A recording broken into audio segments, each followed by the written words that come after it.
I'm going to introduce you all now to a new naming convention, a new concept. So the mental health series that I have been doing, I think I got to episode 6, it came under the banner, and I've named it Riding with Friends, the theory being that your mental health was your friends, and they drove you to be a better person, it changes your mindset, that sort of thing. So I'd named it Riding with Friends. It kind of made sense when I first did it, but the more and more I've been thinking about it, it didn't really make that much sense, and I thought, you know what, do people get it?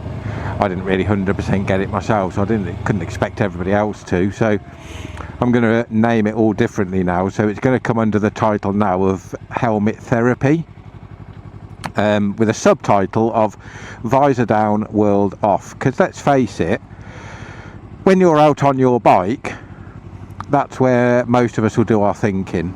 That's where most of us will do our reflecting. That's where most of us will have time away from the world when we're out on like now we're out on the bike, we're all away from the world. It's just me and you and the bike doing our thing. So I've changed the title. It is now going to be called Helmet Therapy.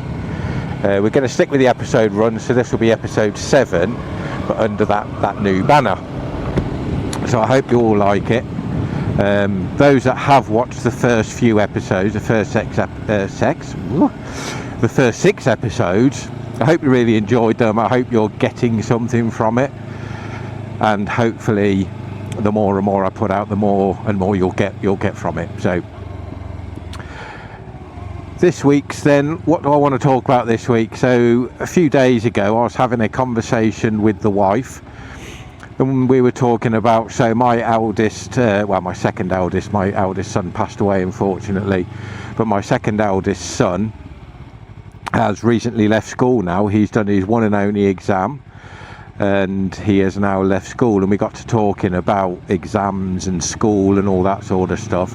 And I've known for a long time that I can't remember a lot of stuff from my life, from my childhood. So certainly from school, don't get me wrong, I could draw you a picture of the school. I could map out the internal buildings, the playgrounds, sports hall, from my primary school, from my secondary school, from everything. It's not like I can't remember the physical school, but the activities I genuinely can't remember. And we were talking about the exams that we'd taken. I genuinely have blocked that out of my memory. It's gone. It's a part of my life that I honestly can't remember.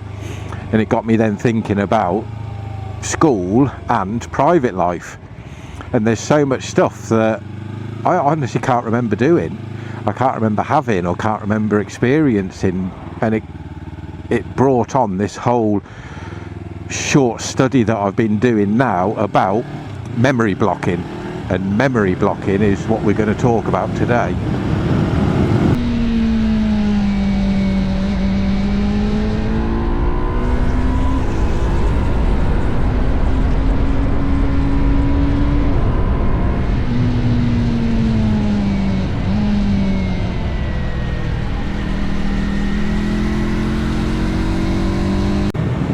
So what is memory blocking? Quite simply, it is your brain's natural defence against bad scenarios, bad feelings, bad adventures. So something traumatic happens and your brain can defend you by blocking that memory. And what that does is it stops the emotions that are related to that scenario from surfacing. So it protects you from those emotions. It's a good thing, I hear you cry. So, oh yes, that protects me from sadness when something bad happens. So if I've had a really bad day at school because I've been picked on and bullied, your brain can step in and say that was a traumatic experience. I'm going to block that memory. I'm going to stop you recalling that memory in later life, so that the associated emotions that go with that memory don't surface. The issue, of course, is that what it can actually do is the emotions themselves, the feelings that you get from that experience don't actually disappear. So the memory itself, the physical, what happened, who was there, where were you, all that kind of thing, can actually be hidden away. So you physically cannot recall that memory. And if it happens enough, there are big chunks of your life, as I've previously mentioned, virtually my entire secondary school life, most of it I cannot remember, because nearly every day was shit. Nearly every day I was picked on, bullied, ridiculed. My brain automatically associated me being at school as this is going to be bad, therefore I'm blocking it. So I can't tell you who was in my classroom for all the years I was at school, who I was with. 99% of the people that were in my year or in my class, I don't know who they are. It's bad. But what I do know is the emotions that actually came from that. And that's the thing, that's the issue with these memories. So if you're going through life now and you're like, oh, you know what, I can't remember that. I can't remember, stuff happening in my life, whether that's at school, whether it's at home in your normal childhood. So if you're suffering with this and there's big chunks of your life that you can't remember, it's because your brain has automatically stepped in and blocked it.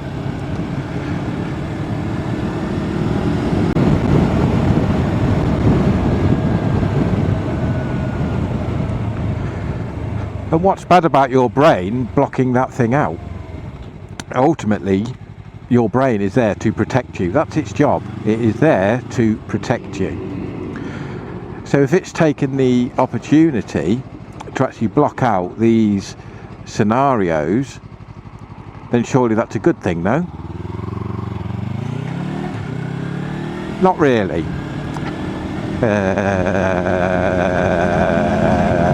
Anyway, not really, no, because what the brain does is it can block out the visual representation of what's happened, but it can't stop the emotion. So let me give you an example. So let's say you've witnessed a traumatic event. That might be a car accident, for example. And that car accident is significant enough to affect you emotionally. So you might feel, shocked, stunned, saddened, depending on the incident, the accident that's occurred. Your brain will sense that actually this is a traumatic experience, so it will jump in to protect you, and it will take the visual representation of that accident and it will stop you from recalling it. So a few years down the line, when you say, oh God, yeah, I remember I saw this accident, and somebody says, oh no, that sounds bad, and you say, oh yeah, it really affected me, and they're like, well, what happened? And you sit there and you're like, I can't really remember exactly. I think there was a white car, or there was this, and that's what happens. Your brain takes the visual representation of that and it tries to secure it away. It makes it so that you are unable to recall the visual representation of that, because if you can recall it, obviously you're going to live those emotions again, and that's what your brain does. It protects you. So it sounds like a good thing. So I know for a fact that I was picked on and bullied at school. I was ridiculed nearly every day. The visual representation of all of that occurring, I can't picture. I try and I cannot picture it. There are ways to unlock it, which will come into that later, but I know it happened, but I can't visually know it's happened. But what it has done is all of those scenarios, and not just being picked on at school, but all the negativity, all the bad things that have happened, I can't picture, I can't recall the actual visual representations of those happening, but I have the emotions of knowing that they happened. I have the depression and anxiety that has been brought on by living with those emotions but not being able to recall it. And if I could recall it, would I be able to cope?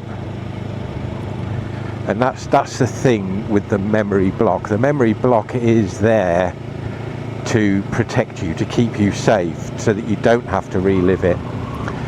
But as I just mentioned, yeah, the issue with it, of course, is you get left with the emotions of those traumatic events, but not the pictures. You don't know why. And this is what can. So mental. So I just had a mental block. The memory blocking can then develop into things like depression and anxiety, because you live with all these emotions, these almost PTSD type of emotions, but not being able to like see why. So you're constantly in that state of, you know, upset, sad, depressed, whatever it is, without being able to see the reason that got you there. And that in itself is definitely not easy. Absolutely not easy.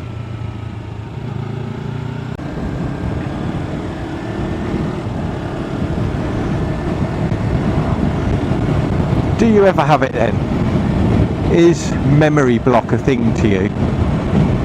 You know, you're in a conversation with somebody and they say, oh yeah, we used to do this sort of thing growing up, and you're like, I don't remember that. My parents used to do, you know, like this, they'd take us here, they'd do that. I don't remember that. It may be that your brain has already blocked things out and you have no idea. It's a dangerous kind of place to be, really, and I never realised how actual dangerous memory block is. It's significant.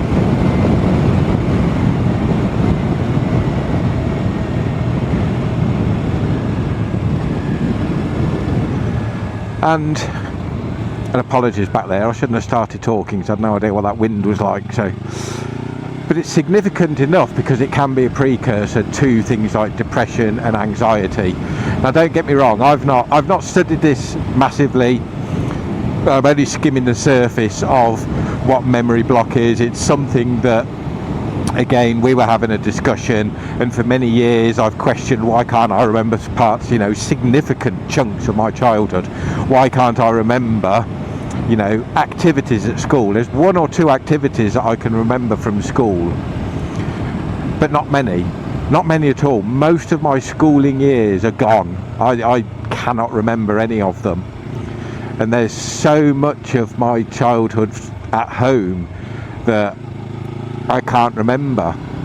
But what I can remember is a lot of the good stuff. So things that I did enjoy, things where I was genuinely a bit more carefree, playing rounders down the cricket pitch with you know, most of the kids from the village, you know, going to learn to play cricket, climbing the conker trees, you know, the things that were a bit more carefree, that I had control over, that brought joy to my life. Things like that I remember, and that's a good thing.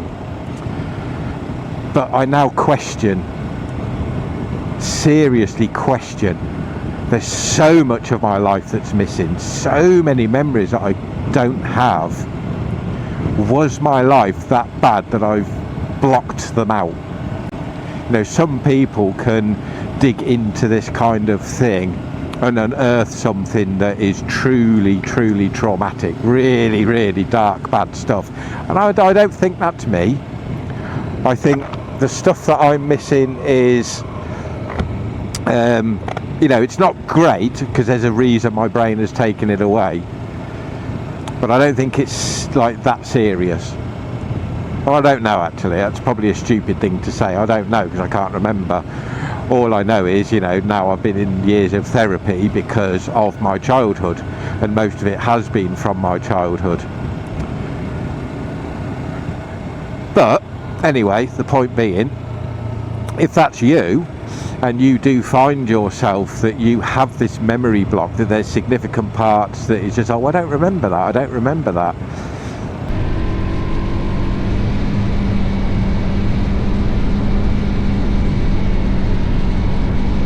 There are ways that you can unlock these memories, but the one thing I'm not going to do is ride here now and tell you how to unlock them.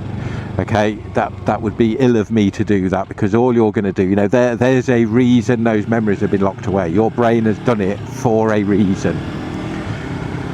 But it can be unlocked. You can discover those memories again. they're not gone, but the recommendation is only do it through a trained professional. You can go to the NHS and you can say, look, you know, I've not been great recently, I've got these memories that I can't find, there's elements of my life that I can't find, and they can probably, you know, point you towards a professional that can help. I'll stick links down below to Mental Health Motorbike and BetterHelp.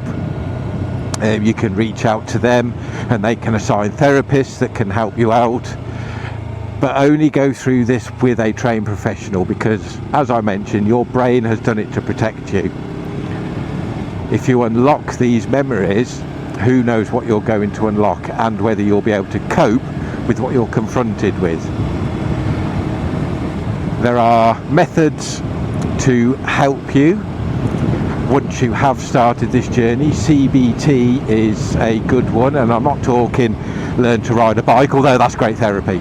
Definitely promote that. Learn to ride a bike, do your CBT. But the other type of CBT is cognitive behavioural therapy, which is where you reframe your negative or bad mindset to more positive, structured ones. So you can unlock the memories, and then you can have CBT, which then teaches you how to change your mindset. And I've briefly spoken before about let them, let me, influence, you know, circles of influence, that sort of thing. And it's things like that that can actually change your mindset. It can give you that realisation of, okay, let me take a step back, let me try and reframe this. So CBT is a very, very good thing. And I've had two lots of CBT. It needs to come at the right time, you need to be ready for it, but CBT is very good. And there's another question that I was asking myself as well through this as well, is when you get these memory blocks, can it affect like the happy side of life? You know, could you have a memory block take away something as important as the birth of a child, a wedding, a christening, you know, something that is a happy moment? And the reason I ask this is because, so I remember my firstborn, I remember Adam being born, I remember that quite well. Ellis, I remember quite well, that birth of Ellis, because again that came with loads and loads of trials and tribulations because of his heart condition and so on. And my daughter, I do remember a bit of my daughter being born, but the really significant details I actually struggle with, and that I hate that. Sorry, I got a runny nose, hang on. I absolutely hate the fact, and this might be normal, I don't know, but again, by virtue of the fact that I'm questioning whether it's normal or not, it probably isn't, but the intricate details of my daughter being born and the intricate details of my son being born, I can't remember. So I asked the question of, can memory blocking suppress happy memories? Now apparently it can't, but if there's something bad happening around that time, so if you were at a birthday party and got into an argument, for example, then the memory might be blocked based on the argument, which will then take away the whole day. So I wonder if that's possibly the case, but I can remember some of it but not all of it. That's the thing. It's weird. It's opened so many questions, it's opened so many doors now that again it's just another frustration of mental health.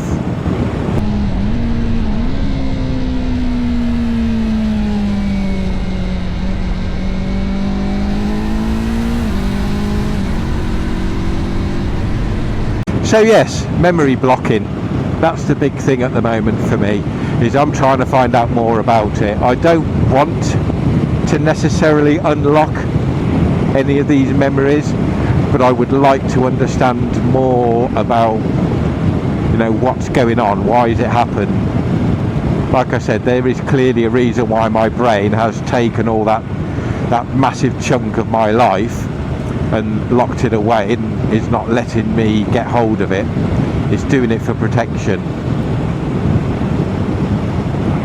but unfortunately it has left me with depression and anxiety, because the emotions remain but the visual representations of what those emotions are for don't exist, so it's confusing. I think I've probably waffled on enough about this, to be honest with you.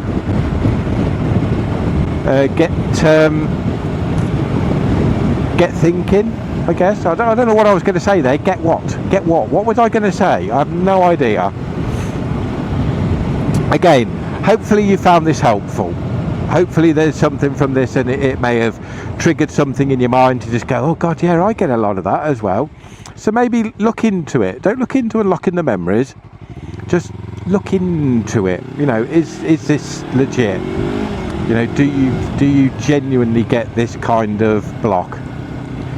Go and talk to somebody if you think this is you, if you think you have these mental blocks and that they are significant and that something may not be quite right. Go to the NHS, go to Better Help, Mental Health Motorbike, you know, go and talk to some people, see what the crack is.